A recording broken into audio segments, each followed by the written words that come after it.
Laura தங்கத்துக்கிட்ட நடந்ததையே நினைச்சுக்கிட்டு இருக்காம வந்து படுன்னு சொன்னா, அவ சொல்றதையே காதுல வாங்கிக்காம மணி சொன்ன ஒவ்வொரு வார்த்தையும் நினைச்சு பார்த்து ஃபீல் பண்ணிக்கிட்டு இருக்கா. இங்க மணியும் தூக்கத்துல இருந்து டக்குன்னு எந்திரிச்சு வேகமா வீராவையும் பாண்டாவையும் எழுப்பி விட்டு, நான் தங்கத்துக்கிட்ட ஏதாவது சொல்லிட்டேனான்னு கேட்க, கொஞ்சம் இல்ல நிறையவே சொல்லிட்டேன்னு சொன்னதும், எல்லாம் போச்சு, இனிமேல் அவ என் மூஞ்சிலையும் முழிக்க மாட்டான்னு ஃபீல் பண்றான். அங்க கட் பண்ணா வினய் ரிஷிக்கு கால் பண்ணி, ஏண்டா நீ தானே அன்னைக்கு நீங்க சொல்றத நான் கேட்டிருக்கணும்னு சொல்லி அழுத, ஆனா இப்ப திரும்பவும் அங்கேயே இருக்கணும்னு சொல்ற. உனக்கு ஆல்ரெடி 2 சான்ஸ் கொடுத்துட்டேன், இனி உனக்கு கிரிக்கெட்லாம் வேணாம், எனக்கு இந்த ஷோ முடிஞ்சதும் அகாடமிக்கு வந்து டிசி வாங்குறது தான் என் வேலைன்னு சொல்லிட்டு ரிஷி என்ன சொல்ல வரான்றத கேட்காமலே காலை கட் பண்ணிடுறாரு. இங்க ரங்கன் கேர்ள்ஸ் கிட்ட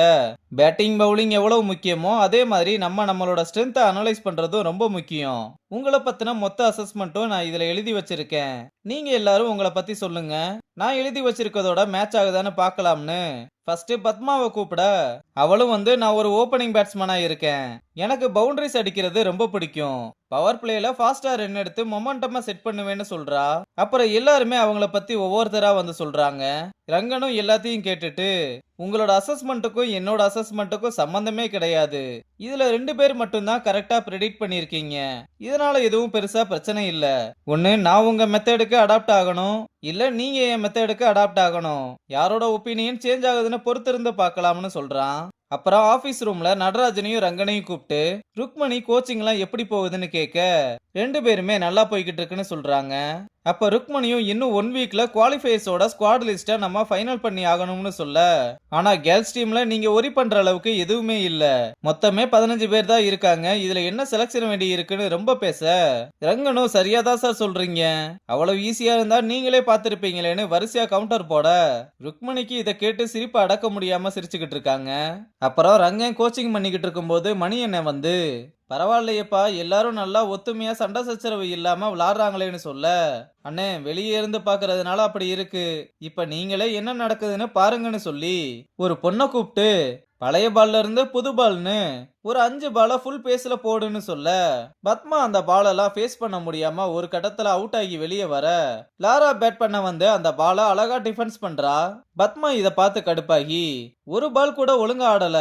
பவர் பிளேல இப்படி ஆடுனா கேவலமா தோத்துருவோம்னு பவுலர் கிட்டையும் இவ என்ன ஆடுறான்னு பவுலிங் போடுறேன்னு கத்துறா. அப்ப எல்லாருமே பிராக்டிஸ் தானடி பரவாயில்ல விடுன்னு சொல்ல, அவளும் கோவமா அங்கிருந்து போய் உட்காந்துக்கிறா. அப்ப தியோவை கூப்பிட்டு, எல்லாரும் முன்னாடி இப்படிதான் பேசுவாங்களா, போய் பத்மா கிட்ட பேசுங்கன்னு சொல்ல, அவளும் ரொம்ப தயங்கிக்கிட்டே வந்து, நீ இப்படி நடந்துகிட்டது ரொம்ப ரூடா இருக்குன்னு சொல்ல, என்ன எனக்கே பாடம் எடுக்கிறியான்னு கேட்டதும், இல்ல இதனால மத்த பிளேயர்ஸும் அஃபெக்ட் ஆயிடக்கூடாதுல, அதனாலதான் அப்படி சொன்னேன், இனிமேல் இந்த மாதிரி நடந்துக்க வேணாம்னு சொல்றா. இதெல்லாம் பார்த்து இப்ப புரியுதானே, பாய்ஸ் டீமை விட கேர்ள்ஸ் டீம்ல தான் பிரச்சனை அதிகம்னு சொல்ல, ஏன்பா அதுக்குன்னு டீமையேவா மாத்த முடியும்னு கேட்க, அதை தான் பண்ண போறேன்னு சொல்ல மணி என்னன்னு ஷாக் ஆகுறாரு. இங்க பாய்ஸ் கோச்சும் பசங்க கிட்ட, இந்த ஒரு வாரம் ரொம்ப குரூசுவலானது, ஏன்னா குவாலிஃபயர்ஸுக்கு டீம் 11ஓட ஃபைனல்ஸ இந்த வீக்ல தான் ரெடி பண்ண போறோம், இதுல ஆடுற அளவுக்கு யாருக்கு டிட்டர்மினேஷன் இருக்குன்னு கேட்க, பசங்க எல்லாருமே இதை கேட்டு வேகமா கை தூக்க, ரிஷி மட்டும் தூக்கலாமா வேணாமான்னு யோசிச்சுக்கிட்டே தூக்குறத பார்த்து, கையை தூக்குனா மட்டும் பத்தாது போக்கஸும் இங்க இருக்கணும்னு சொல்லிட்டு போறாரு. இங்க ரங்கன் கேர்ள்ஸ் கிட்ட, லாஸ்ட் 6 மேட்ச்ல பவர் பிளேல வெறும் 25ல இருந்து 30 ரன் தான் எடுத்திருக்கீங்க, அதனால பத்மாவை ஓப்பனிங்ல இருந்து நம்பர் 3க்கு மாத்துறேன்னு சொல்ல, இதை கேட்டதும் பத்மா கடுப்பாகி, நான் தான் டீமோட பெஸ்ட் ஓபனர், எல்லாம் தெரிஞ்சும் பொசிஷனை சேஞ்ச் பண்றது டீமுக்கு நல்லது இல்ல, நான் தான் ஓபன் பண்ணுவேன், என் பொசிஷனை யாருக்கும் விட்டு தர முடியாதுன்னு சொல்ல, சரி அப்போ ஒண்ணு பண்ணலாம், இந்த ஒரு வாரம் பிராக்டிஸ் மேட்ச்ல உன்னை ஓப்பனிங் அனுப்புறேன், அந்த எல்லா மேட்ச்லயும் நீ நல்ல ஸ்டார்ட் கொடுத்தா நீ அதே பொசிஷன்ல கண்டினியூ பண்ணலாம், அப்படி இல்லனா நம்பர் 3ல தான் ஆடணும்னு சொல்ல, பத்மாவும் சேலஞ்சுக்கு ஒத்துக்கிறா. அப்புறம் யார் யார் எந்த பொசிஷன்ல ஆடணும்னு எல்லாத்தையுமே சொல்லிட்டு மேட்ச் ஆரம்பிக்க சொல்ல, அப்ப தங்கம் வந்து எனக்கு மிடில் ஆர்டர்ல ஆடணும்னு ஆசையா இருக்கு, பத்மாவுக்கு ஒரு சான்ஸ் கொடுத்த மாதிரி எனக்கு ஒரு சான்ஸ் கொடுங்கன்னு கேட்க, ரங்கனும் சரின்னு சொல்லி டோர்னமெண்ட் வர சான்ஸ் கொடுக்கறேன், நல்லா பெர்ஃபார்ம் பண்ணா அதே பொசிஷன்ல கண்டினியூ பண்ணலாம்னு சொல்றான். அப்புறம் தியோ வந்து, டீம்ல இவ்வளவு பொசிஷனை சேஞ்ச் பண்ணா பிளேயர்ஸ பாதிக்கும்னு சொல்ல, இன்னைக்கு நெட்ஸ்ல பத்மா அக்ரெசிவா பிஹேவ் பண்ணும்போது நீ எப்படி பேசுன, ஒரு கேப்டனா எந்த சிச்சுவேஷன்லயும் பிளேயர்ஸ ஹேண்டில் பண்ண தெரியணும், நீ சஃபர் ஆனா உன்னை மட்டும் பாதிக்காது, மொத்த டீமையே பாதிக்கும்னு சொல்றான். அப்புறம் தியோ ரங்கே சொல்றதையே நினைச்சுக்கிட்டு மாடிக்கு வர மாத்தையன் வந்து வாண்டடா ஹாய் சொல்லியும் கண்டுக்காம போக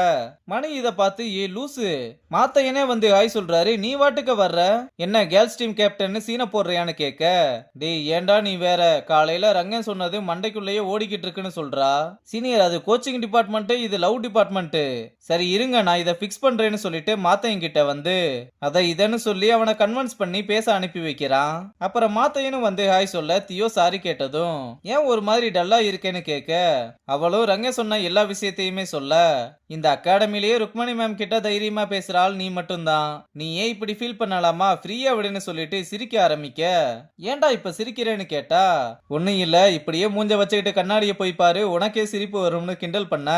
ரெண்டு பேருமே ஜாலியா பேசிக்கிட்டு இருக்கதை பார்த்து மணியும் ரொம்ப சந்தோஷப்படுறதோட இந்த எபிசோட முடிச்சிருக்காங்க.